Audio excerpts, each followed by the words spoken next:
logistics. We understand that it can be overwhelming and confusing when importing goods into the country for the first time. So this video will explain step by step on how to clear customs, quarantine, and how to collect your cargo. So, you have just purchased something from overseas, and in order to track your shipment, you'll need to provide us with a bill of lading. Once your shipment has departed, your supplier will issue you with one, and it should look like this. It states the consignee, consignor, house bill of lading number, vessel and voyage number, loading port, discharge port, marks and numbers, description, weights and cubic. These details will be used in order to track your shipment. The next step is to clear your shipment through customs and quarantine and pay the port charges. What is customs and quarantine, you might ask? Customs is a government body that controls what is brought into and out of the country. They also collect import taxes.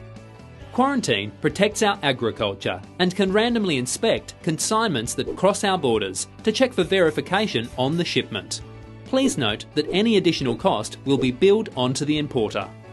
In order to clear through Australian customs, you'll need to provide us with the below: bill of lading, commercial invoices, packing list, packing declaration. Bill of lading can come in different formats but have the same information.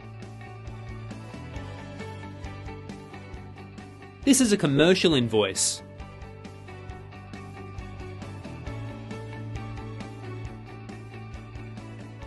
Now this is a packing list. It has all the details that a commercial invoice is, but it has a detailed list of how the cargo is packed.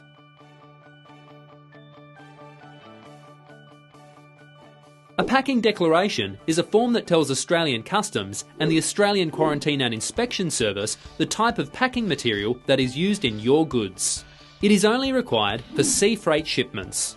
On the packing declaration, you will see the supplier's company letterhead and address, vessel name, voyage number and numerical link. Your supplier will tick the appropriate boxes that are necessary and must include their company letterhead as well as their full address and must be in English. It also has to be signed and dated. Other documents that may come across are the Certificate of Origin and the Fumigation Certificate. The Certificate of Origin will help establish what country your goods have come from and can give a reduction in the duty. Please ask your supplier if this is relevant to your import shipment. The Fumigation Certificate is required if you're importing any goods that have wooden articles in it. Once you have these documents, a customs broker will lodge all formalities with Australian Customs and Quarantine and calculate any duty or taxes applicable to your shipment. Please allow minimum 24 hours for this process to be completed. Once all lodgement has been completed by Customs, a final invoice will be issued by a Navia representative and will include delivery if required. Payment must be made in full prior to the release of your shipment. Once payment has been received and all funds have been cleared in our account, we will release a copy of the delivery order. This document must be printed and present upon collection. Once the container has been unpacked, please allow 3 to 5 working days for the items to become available for collection. Once available, a notification will be sent to your email address stating outturn report, and it will look like this. Please note, you'll only have 3 working days to collect your goods from the container freight station, and cargo must be clear prior to collecting your goods. We hope that this video helps you.